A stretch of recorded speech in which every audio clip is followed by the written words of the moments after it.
hopeless na ng case ko nun. Akala ko yun, tapusan ko eh. Dito na lang ba magtatapos yung buhay ko? Alam mo yung feeling ko, wala na akong pakinabang sa bahay. Hindi ko na naalagaan yung mga anak ko. Ultimo, sarili ko, hindi ko kayang magsuot ng antis dahil hindi ako makayuko. Yung asawa ko, kailangan gabayan ako. Desperada na ako talaga ako. Gusto ko nang bumalik sa dati. Gusto ko nang makalakad ulit.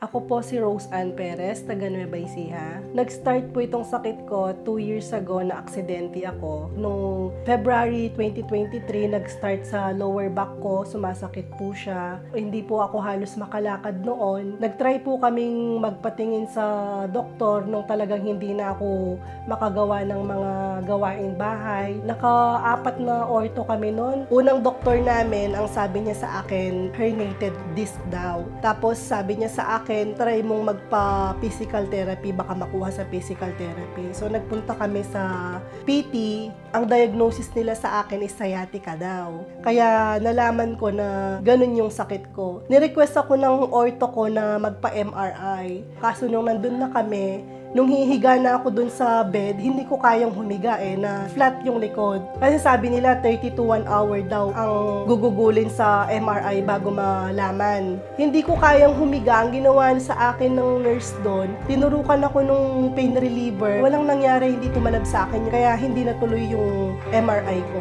Binigyan ako ng mga gamot, 4 na klase ng gamot iniinom ko sa isang araw. Yung sa gamot ko everyday is almost 600 pesos yun. So, 1 month, tinry namin yung ganon. Pero wala pa rin nangyari. Tapos, meron kaming nabalitaan, Santa Maria, Pangasinan. Sabi, meron daw dun magaling na chiro. So, nagtry kami, nagpa-chiro ako. Lalong sumakit yung balakang ko, tapos hanggang sa hindi na ako talaga makalakad. So, from June, hindi na ako makalakad hanggang December. Kasi nag-grocery kami noon, naka-wheelchair ako. Mamamasyal kami ng mga bata, naka-wheelchair ako. Tapos sa bahay, lagi lang ako sa kwarto, nakahiga. Sobrang sakit, nararamdaman ko na hindi ko na magawa yung mga dati kong ginagawa. Akala ko yun na yung katapusan ko eh. Dito na lang ba magtatapos yung buhay ko? Hindi na talaga ako makakalakad. Yung mga ganong mga katanungan. Alam mo yung feeling ko, wala na akong pakinabang sa bahay. Hindi ko na naalagaan yung mga anak ko. Ultimo, sarili ko, hindi ko kayang magsuot ng antis dahil hindi ako makayuko. Sa pagligo, ganun din, na hirap ako. Yung asawa ko, kailangan gabayan ako. Totally, almost bedridden na talaga ako. Sobrang hopeless na ng case ko nun. Hanggang one time, sabi nung kapatid ng asawa ko, try mo magsalbeyo ka.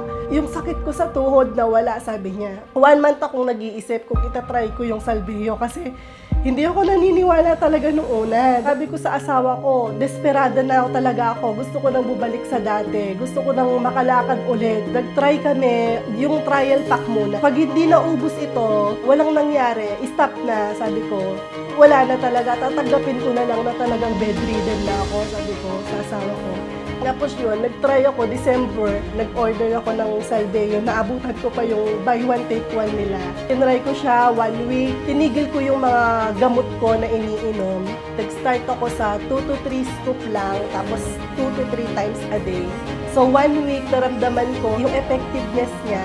For the first time in 6 months na bedridden ko, bigla akong nakatayo ako ng diretso. Biglang gumaan yung pakiramdam ko. Ibala, nakalakad ako. Tinry ko siya ng 2 weeks.